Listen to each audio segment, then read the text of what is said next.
Bom dia, meu nome é Leonardo Lopes e você está no Filosofia e Fé Cristã. Hoje vamos continuar a série de áudios do canal e temos aqui no canal algumas playlists e uma delas diz respeito a temas mais gerais. E esse é justamente o objetivo hoje do canal. Quem quiser acompanhar, tem-se temas mais específicos, um sobre a história da filosofia, já tem aí bastante áudio sobre isso, vídeos sobre a relação entre cinema e filosofia, algumas microséries, como a do De Magistro de Agostinho e o filósofo Doivert, neocalvinista. Atualmente estamos trabalhando com esse pensamento.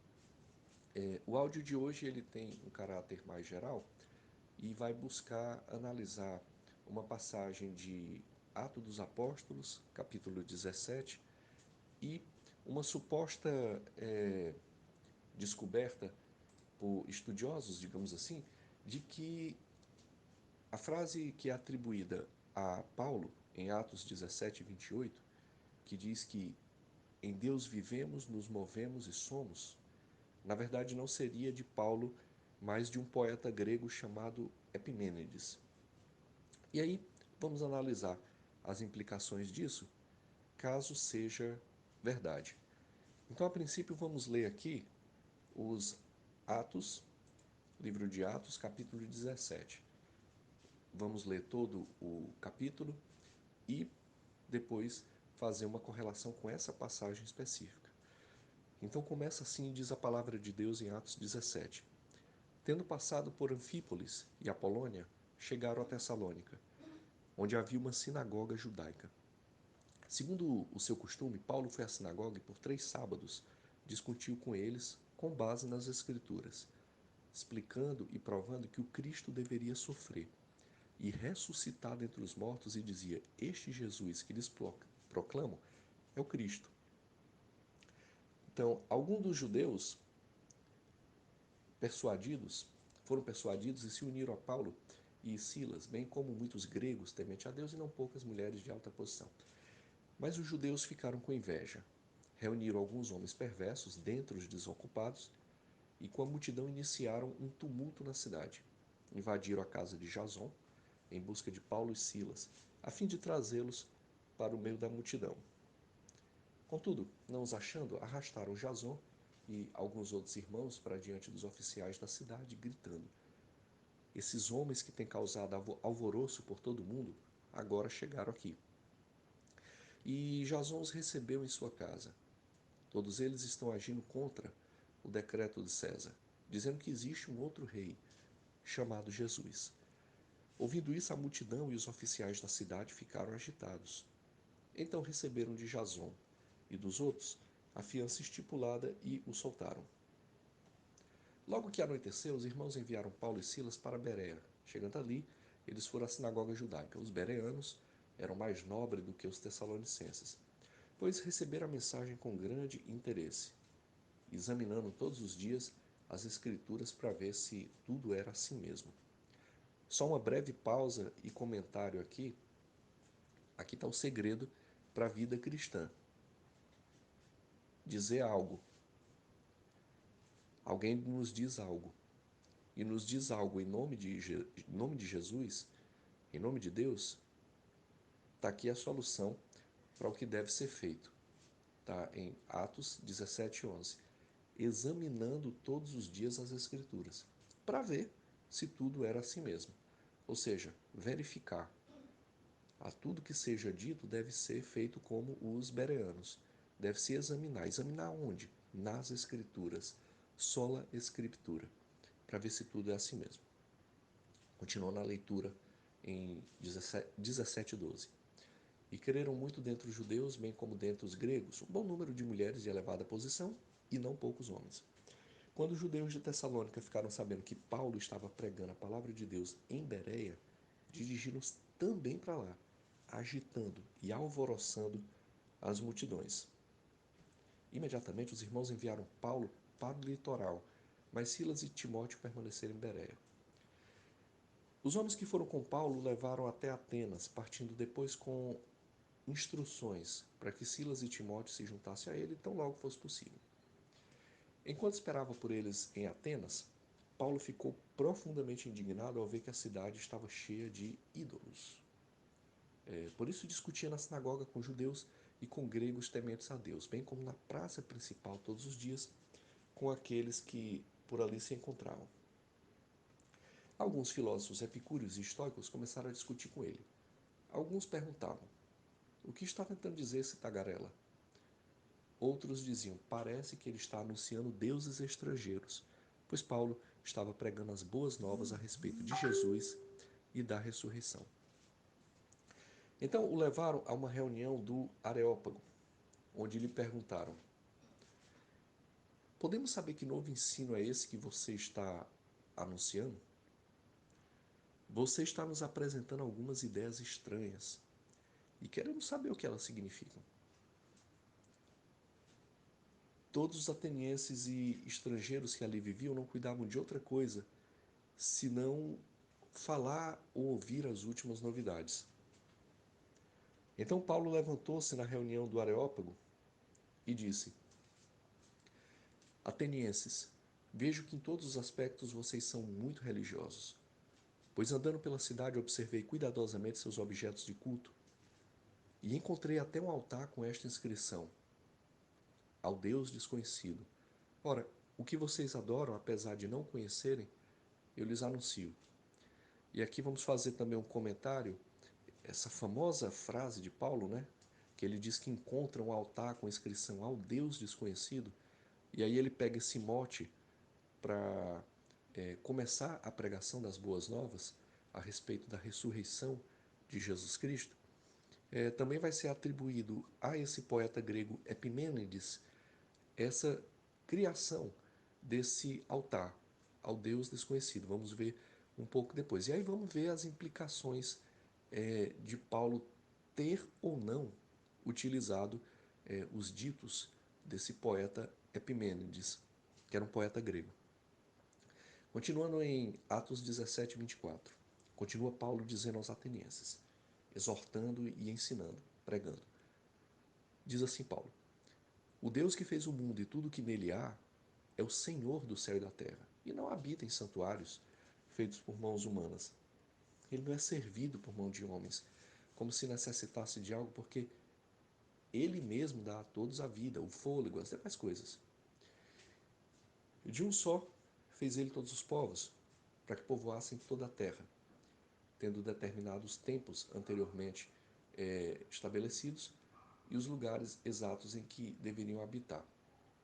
A gente vai ver que, inclusive, essa noção do de um só, ela também existe no mundo grego e é evocada também, alguns estudiosos dizem, por esse poeta Epimênides. Né? Na verdade, nós vamos ver que existem alguns estudos que vão dizer que quase totalmente essa fala de Paulo, ela é muito baseada nesse poeta Epimênides. E aí nós vamos ver as implicações caso isso seja verdade. Então, repetindo, 17 e 26, de um só, no caso aqui, Paulo está falando de Adão, fez ele todos os povos para que povoassem toda a terra, tendo determinado os tempos anteriormente estabelecidos, os lugares exatos em que deveriam habitar. Deus fez isso para que os homens o buscassem e, talvez tateando, pudessem encontrá-lo, embora não esteja longe de cada um de nós. E aqui há a passagem que é o mote para esse áudio de hoje, está em Atos 17, 28. Pois nele vivemos, nos movemos e existimos. Ou seja, pois em Cristo vivemos, nos movemos e existimos. Como disseram alguns dos poetas de vocês, ó, aqui ele diz, ó, como disseram alguns dos poetas de vocês, Paulo evoca aqui a noção de que ele está realmente utilizando de forma didática, de forma pedagógica, a, o mundo cultural grego, né? O que também é uma clara lição para nós, fazendo aqui só um rápido comentário, já contextualizando, quer dizer, hoje em dia boa parte da igreja evangélica, é fechada dentro de quatro muros. A noção de que fora desses quatro muros existe o mundo. E aí há aquela separação entre a igreja que seriam os quatro paredes, e o mundo que está de fora. Ora, o mundo, dentro do seu original grego, cosmos, o cosmos, no caso, o cosmos humano, é o conjunto das atividades, digamos assim, políticas, econômicas, as atividades culturais de toda essa era, de todo esse aion, como está no grego antigo, de todas as perversões culturais e morais e ideológicas. Isso é o mundo. Não é? Isso não quer dizer que não se deva ir a esse mundo, porque Jesus nos exortou que devemos ser sal, devemos dar sabor a esse mundo. Para isso precisamos ir ao mundo. Que sejamos luz sobre trevas. Para isso precisamos ir ao mundo e iluminar. Assim como, claramente, somos peregrinos. E um peregrino, ele caminha, ele transita sobre esse mundo e ele interage com esse mundo. Né? Assim foi com José, que interagiu com o mundo egípcio, inclusive nas suas dimensões administrativas mais altas, acima dele só tinha Faraó, e assim como Daniel também, que interagiu com o mundo babilônico, que conhecia toda a cultura babilônica, isso para não citar outras pessoas como Salomão, que tinha amplos e vastos conhecimentos. Cita-se isso aqui justamente porque essa passagem nos exorta a isso. Paulo conhecia o mundo cultural, o mundo literário. Lembremos que Paulo foi versado nas artes da retórica, nas artes da dialética, sabia dialogar aqui com os epicúreos e com os estoicos, justamente porque foi educado, foi criado a sua parte propriamente cultural por grandes mestres, ele teve grandes professores como Gamaliel, entre outros. Então vamos repetir a passagem e seguir adiante. Essa que acabamos de comentar está em Atos 17, versículo 28. Pois nele vivemos, nos movemos e existimos. Como disseram alguns dos poetas de vocês, também somos descendência dele. Assim, visto que somos descendência de Deus, não devemos pensar que a divindade é semelhante a uma escultura de ouro, prata ou pedra feita pela arte e imaginação do homem. No passado, Deus não levou em conta essa ignorância, mas agora ordena que todos, em todo lugar, se arrependam, pois estabeleceu um dia em que há de julgar o mundo, com justiça, por meio do homem que designou. E deu provas disso a todos, ressuscitando dentre os mortos. Quando ouviram sobre a ressurreição dos mortos, alguns deles zombaram e outros disseram: a esse respeito nós ouviremos outra vez. Já falamos sobre isso aqui, já em outros áudios aqui, já temos vários áudios aí, acho que quase 60 áudios, já tratamos disso em alguma outra circunstância. O mundo grego, de uma forma geral, isso pode ser encontrado em Platão, um tanto quanto em Aristóteles, mas sobremodo em Platão e em outros quantidade inumeráveis de poetas e pensadores gregos. Os gregos eles tinham, de uma forma geral, tem que falar aqui de uma forma geral porque varia, é difícil generalizar, mas de uma forma geral, o corpo era considerado um cárcere da alma. Então a pior coisa que um grego podia ouvir era que o corpo ia ressuscitar. Por quê? Para eles, o corpo era um cárcere, era uma privação. É, Lembrem ali daquela tranquilidade de Sócrates. Claro, não totalmente tranquilo, mas ele tranquilizou os que estavam inquietos, que eram os discípulos dele. Quer dizer, quem ia morrer estava mais tranquilo do que aqueles que estavam ali chorando, lamentando. Porque, de uma forma geral, a morte para os gregos é a libertação do corpo. E na hora que se liberta do corpo, você alcança propriamente o vislumbre filosófico do que os gregos chamaram de totalidade. Com o corpo é impossível alcançar esse vislumbre de totalidade que era o objetivo de todo filósofo grego. Então, na hora que Paulo falou aqui sobre a ressurreição dos mortos, eles estremeceram ali e muitos se retiraram, quase todos. Por isso que é dito aqui em Atos 17, verso 32. Quando ouviram sobre a ressurreição dos mortos, alguns deles zombaram e outros disseram: a esse respeito nós o ouviremos outra vez.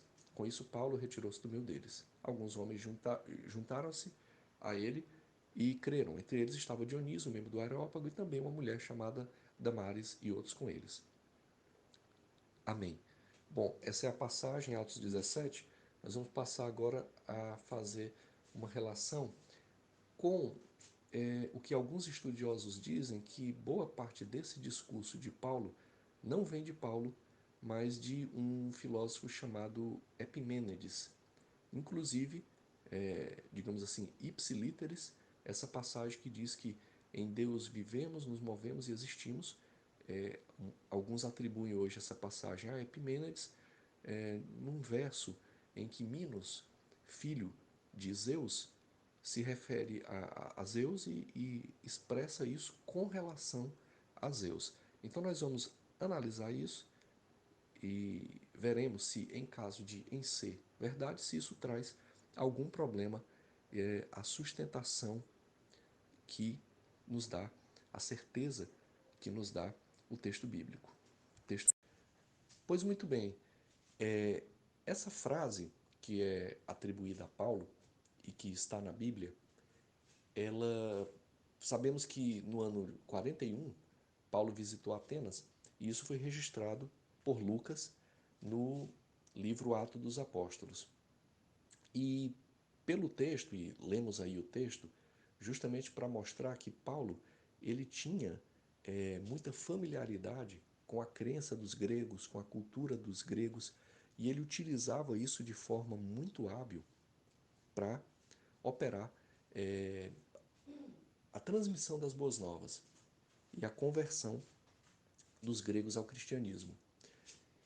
Então, essa frase que está em Atos 17, 28, que diz: Nele vivemos e nos movemos e existimos, alguns estudiosos dizem que ela é atribuída a um poeta grego, um místico grego, por assim dizer, chamado Epimênides, que é autor de um poema muito conhecido na época, chamado Crética, que foi escrito provavelmente entre os anos 600 e 700 a.C. Então, numa parte desse poema, intitulado Créticas, o rei Minos, que era filho de Zeus, se refere a Zeus dizendo o seguinte: eu vou falar aqui a passagem desse poema chamado Crética. Então diz assim o rei Minos a Zeus: Eles fabricaram um túmulo para ti, ó santo e altíssimo Zeus.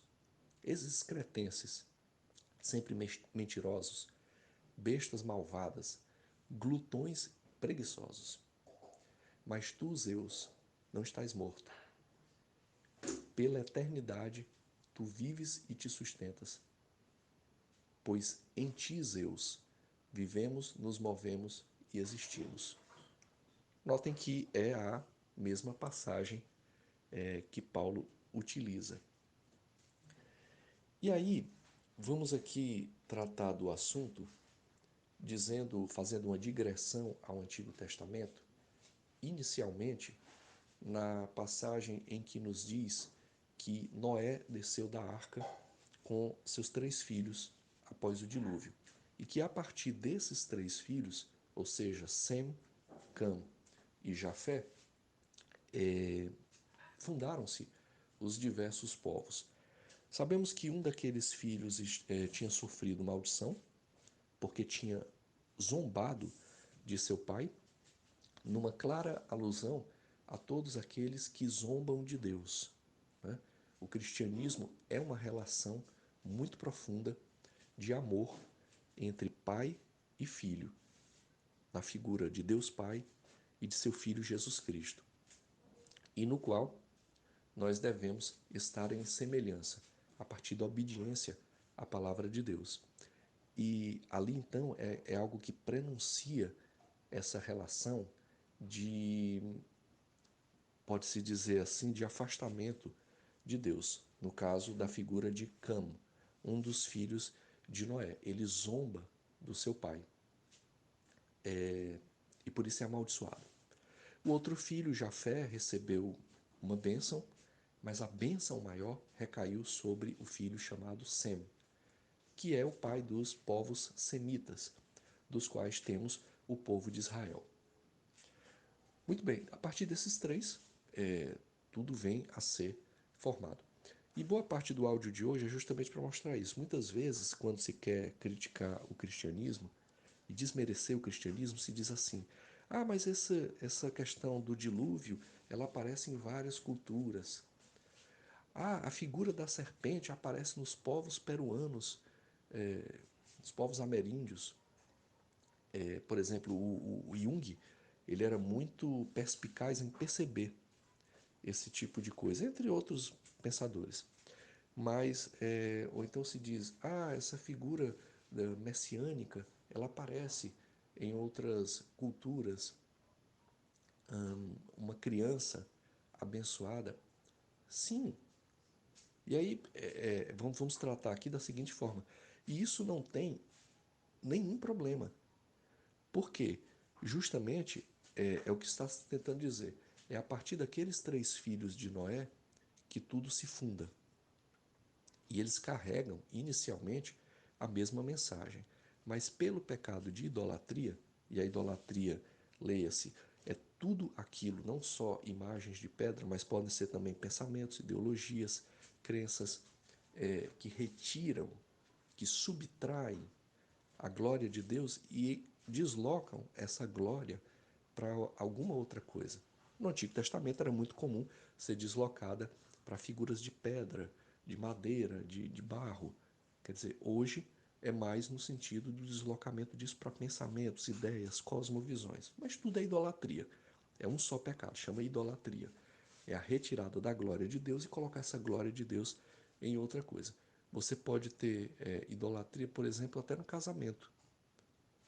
A pessoa retira a glória de Deus e coloca na esposa. Eu conheci 2 pessoas na minha época de escola em que os ídolos delas eram o futebol. Elas só falavam no futebol. As cosmovisões de vida dela estavam ligadas somente ao futebol. Boa parte do discurso delas nos dias escolares era sobre futebol. Quer dizer, elas estavam retirando a glória de Deus e colocando em outro canto, no futebol. Então, nesse sentido, somente para dizer que a mensagem de Deus, que é a mensagem real, ela se, ela tem um fluxo, ela se espraia, ela atravessa os séculos sendo deturpada por diversas culturas e povos. E aí torna-se uma meia-verdade, contendo alguma verdade, mas a verdade total só encontramos propriamente no povo hebreu, no povo de Israel, na casa de Israel. Bom, esse é um primeiro ponto. Um segundo ponto é aquele que o próprio Paulo nos diz na carta aos Romanos, na epístola aos Romanos, em que ele fala que os gentios, eles são indesculpáveis, porque os gentios poderiam dizer, ah, mas para a gente tá, como se diz no popular, tá tudo de boa. Nós podemos pecar, porque nós não recebemos a mensagem revelada que os judeus receberam. Paulo vai dizer, não, não está tudo de boa não. Vocês têm no coração de vocês a consciência de vocês para acusá-los quando vocês fazem alguma coisa de errado. E, justamente, é essa a questão. É assim que os povos antigos fundamentaram leis, sistemas jurídicos. Pense-se, por exemplo, em Roma. Porque a mensagem de Deus, eles não leem, mas ela está gravada no coração deles. E aí, é justamente esse o ponto. Né? Não há nenhum problema aqui em que Paulo tenha usado, porque ele mesmo diz, né? Como dizem os vossos poetas, ele se utilizou habilmente de conhecimentos existentes na época e propriamente utilizou esses conhecimentos para fazer uma evangelização. É aquilo que nós tratamos muito aqui no canal, por exemplo, sobre cinema. Às vezes, dentro do meio evangélico, a gente encontra aquilo que se chama anorexia cultural. Quer dizer, a pessoa diz, ah, eu nunca vou assistir cinema, eu nunca vou a cinema porque cinema é mundano. Sim, mas quando você for evangelizar uma pessoa que goste muito de cinema, pode ser que tenha falta esses conhecimentos para iniciar uma evangelização. É justamente o que Paulo fez aqui. Ele se apropriou do mundo cultural grego, e aí, com relação a essa passagem de Epimênides, eu realmente não tenho muitos conhecimentos, estou aqui apenas citando que existem pensadores que atribuem essa frase a Epimênides, mas se é de fato, não vejo nenhum problema em Paulo ter utilizado essa frase, porque ele se apropriou dela dentro do contexto cristão. Há inclusive uma própria noção também de que, quando Paulo diz também de um só veio a existir todos, né? Quer dizer, a noção de que de Adão veio a existir todos, alguns atribuem também isso ao filósofo, ao pensador Epimênides também, ao poeta Epimênides. Poeta Epimênides. Desculpe, na verdade não ao poeta Epimênides, mas ao orfismo, que diz que houve um primeiro nascido, chamado Fânis, e ele haveria surgido de um ovo e que Zeus o engoliu. Né? Com isso tem-se a noção também de que tudo se move em Deus, em Zeus, no caso aí, do mundo grego. E aí com isso tudo que existia estava em seu ventre. E por isso haveria uma noção de criação, tanto do céu, do mar, da terra e todos os deuses imortais. Ou seja, tudo estaria dentro do ventre de Zeus. Há também essa noção.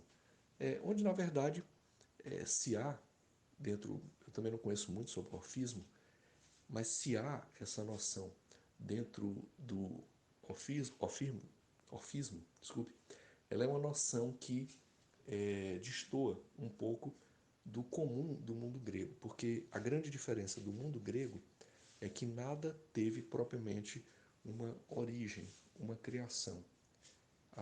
O universo, o cosmos, ele é eterno para os gregos. E a função de Zeus seria organizar, administrar, normatizar isso. Muito também ligada à figura mitológica e que Platão dá tons filosóficos do demiurgo. O que seria o demiurgo? O demiurgo seria uma entidade, para Platão, mitológico-filosófica, que vislumbraria as ideias que são eternas e a partir disso ele plasmaria essas ideias na matéria que seria informe. Então, por exemplo, para dar um exemplo, ele observa a ideia de cavalo. Aí ele vai na matéria informe e plasma um cavalo. Essa é uma noção mitológico-filosófica para o Platão e que, no caso, diz respeito a esse contexto cultural grego. Paulo se utilizou desses poetas em específico, mas utiliza-se dessas noções para transmitir a mensagem da Boa Nova, que é a mensagem da salvação unicamente em Jesus Cristo, pelo mérito único de nosso Senhor Jesus Cristo, que morreu na cruz, nos substituindo para nos justificar, ou seja, para pagar pelos nossos pecados, aos quais não poderíamos por nós mesmos. Então, só concluindo aqui, voltando um pouquinho para Atos 17, Paulo utiliza essas noções e ele obviamente toma desses poetas. Não sei dizer se propriamente do orfismo ele tomou alguma coisa, se propriamente desse poeta chamado Epimênides, talvez sim, mas se o faz no sentido pedagógico, no sentido didático, para explicar as boas novas àqueles povos. Né? Essa é uma prática pedagógica fantástica, você conhecer a cultura local, ou seja, você conhece as cosmovisões daquelas pessoas e você se apropria dessas cosmovisões e as ilumina com os evangelhos. Você dá sabor a elas com os evangelhos. Sejamos luz e sal para a terra. E aí, ele fala propriamente do dia do julgamento. Acredito eu que essa noção não havia no mundo grego, né? Está em Atos 17, 31. Pois estabeleceu um dia em que há de julgar o mundo com justiça, por meio do homem que designou. E deu provas disso a todos, ressuscitando dentre os mortos. E aí a noção de ressurreição, que é completamente estranha ao mundo grego. O mundo grego tinha no máximo a noção da metempsicose, que seria a transmigração das almas que nós talvez nos nossos dias pudéssemos chamar, não é totalmente, mas poderíamos chamar de reencarnação. Isso era o comum à cultura grega. Paulo traz a noção da ressurreição, e isso é bem problemático, porque tudo que um grego, de uma forma geral, não queria ouvir falar era que ele teria que voltar ao corpo. O corpo é um cárcere da alma para os gregos, né? Então, quando ele fala sobre a ressurreição de Nosso Senhor, Jesus Cristo, aí é onde está em Atos 17:32. Quando ouviram sobre a ressurreição dos mortos, alguns deles zombaram e outros disseram: a este respeito, nós o ouviremos outra vez. Ficamos por aqui hoje. Deus não está morto e muito menos na academia. E lugar da Bíblia é em todo lugar. E por que não também nas faculdades de humanas, principalmente nas de filosofia? Um fraterno abraço e que a paz de Cristo fique com todos. Fique com todos.